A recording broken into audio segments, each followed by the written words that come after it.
Hello, everybody, and welcome to Is It Safe Keeping Up with Fox and I? Probably not. But we think it's pretty much beneficial to you. Knowledge is power. Today we want to discuss with you something called the extended patriarchal control or enslavement of the womb. It is expressed in the written document that binds the child after it is born, which is called the birth certificate, okay? It is, without a doubt, and upon anyone's research, an instrument that puts the child into slave ownership. It is not the parent's ownership, it is ownership of the state, Inc., which means that when you sign the birth certificate, like I have been telling you guys over and over again, you are only giving your child off as a collateral and a debt that the United States owes to the Federal Reserve. Okay? This is fact. Your child becomes state property. Okay? It literally takes a natural person and defines them as a corporate person. Follow me. They have no citizenship rights, which is, okay, I'm sorry. First of all, let me explain to y'all that a natural person and a corporate person are two different types of persons at law. Human law, anyway, not God's law, okay? Now, once one is a corporate person, they have no citizenship rights, and all kinds of statutes are created to govern them. They can no longer govern themselves. That means us, the people in America. Yeah. So when they say we the people in that Constitution, it does not apply to us. It applies to Congress, like the president, the mayor, people like that, and it really doesn't even apply to them technically, but that's what it was basically written for, okay? Where were we? Okay. As they are not natural people, they are corporations. How can this be when natural means what? You came from God. You are natural. You're a natural being. You know what I mean? So, for them to take that right from us is kind of crazy, but if y'all not reading, take a look. It's in a book. Reading Rainbow. You know what I mean? Like, really? Pay attention, man. Stop Googling shit that don't make sense. Read.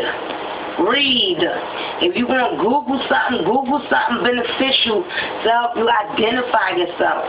Don't Google the latest song and dance with the devil, because that's what you're doing.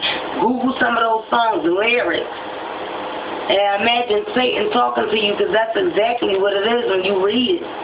You'll see that these lyrics are nothing but the devil speaking to you.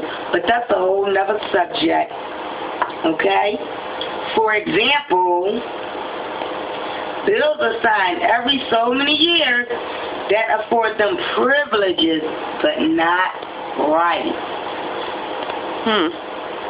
Privileges are controlled and can be taken away. The same way that you might punish your child and take something away because they didn't do what they said, because it was a privilege for them to have a game, or it was a privilege for them to go outside. This is the way they're treating us as grown-ass men and women, no matter what color or creed we are in America. Pay attention, man. Read. Okay? This is what institutionalized slavery is, and this is what y'all are, institutionalized slaves, because you do not read. Every day I watch my people perish from a lack of knowledge. Follow me, okay? People talk about how they have rights, but most don't even know what they are. A lot of y'all out there, I got a right to vote. I got a right to vote, and you don't even know what this right is. You didn't do any research on this right. Read. All people have God-given birthrights that come from Allah subhanahu wa ta'ala or one and only God, not a government. Allahu Akbar. Okay? God-given birthrights that are unalienable birthrights that cannot be transferred or sold and cannot be turned into privileges or converted into crime. These rights are secured by written constitution. Read. The Constitution does not give rights, it secures them. Again, the Constitution does not give rights, it secures them. AKA privileges. Exactly. They make them into privileges. Therefore, your rights are and always have been secured unless you have waived them, usually done by a signature or a contract. The Constitution does not interfere with your right to contract, meaning they will not tell you that you do not have to sign a birth certificate. They're not going to tell you because they need that signature to enslave you. Follow me. When you sign the birth certificate, you are waiving your inalienable rights, the God-given birth rights. That's what you are waiving every time you sign a birth certificate and get that government seal on it. So when they tell you that you have to sign the birth certificate, it is not true. You do not have to contract. It is your right to contract or not. You have the right, exercise it, to sign or not to sign a birth certificate. That is your baby that you carry for 9 months, in excruciating pain probably, 20-something hours of labor, and you going to sign this baby over to the government? Pay attention, man. Keep records of your own kids. Okay? The birth certificate is an adherence contract, meaning it is not in full disclosure, meaning it contains within it hidden meanings and agreements. Hidden meanings and agreements. Hidden. Pay attention, man.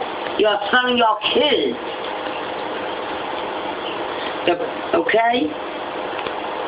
Just as the marriage license is. If the contract was in full disclosure, there would be no hidden agreement. Surely if you knew all that you were agreeing to, you would refuse to sign it, and that in itself is exercising your right, the right to contract or not. You don't believe me? Okay? Where rights secured by the Constitution are involved, there can be no rule making or legislation which would abrogate them. Miranda versus Arizona, 384 United States, 335,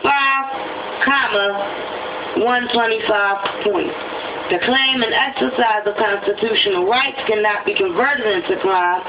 Miller versus Kansas, 230F, N 486, 489. You can Google that. That's where your research will come in at if you don't believe me.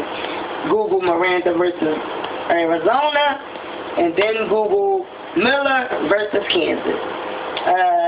It is important to note that the 13th, 14th, and 15th amendments of the Constitution were written to define those who did not claim their nationality. As, for example, Negroes, blacks, African Americans are not nationalities. Therefore, these people are corporate or fictitious people by law. They are absent. We don't even exist. So no matter what you do in America, you're still a nigga. They are absent of a nationality, and nationality is what makes one a natural person. These amendments are not a part of the organic and original Constitution for the United States Republic, North America. They fall under the rulemaking and legislation which abrogates one's rights. Therefore, these amendments were in fact declared unconstitutional in 1863. That's right, 1863. They are considered the 3 dead badges at law. Please Google the 3 dead badges of law. I have about 4 minutes left. Let me try to speed this up. And have a lot to do with why Lincoln was assassinated. So definitely Google the 3 badges at law. Find out why Lincoln was assassinated. I'm going to try to get one more paragraph out. Hence, for all those who led the people utilizing the 14th Amendment Negro rights, they are really leading the people to violate the commandment, honor thy mother and thy father, which is given to us by God through Moses, through the 10 Commandments and the Exodus. Your mothers and fathers were not Negroes, and black history cannot be found in history until you were placed into slavery and placed in the dark or the black. And the Reconstructing era began reconstructing the history, hiding the heritage. The 14th Amendment defines the people who were unable to define themselves, which were the Negro and the Negro voting privileges, i.e., of course they are privileges because they are re-signed or rewritten every 5 years. Rights are already secured and cannot be abrogated by any rulemaking or legislation. What were your ancestors? What were your mothers and fathers, forefathers before slavery? Certainly not Negroes. They were great kings and queens, and I'm going to finish this up in a part 2. So please tune into the extending patriarchal control or enslavement of the womb, part 2, right away.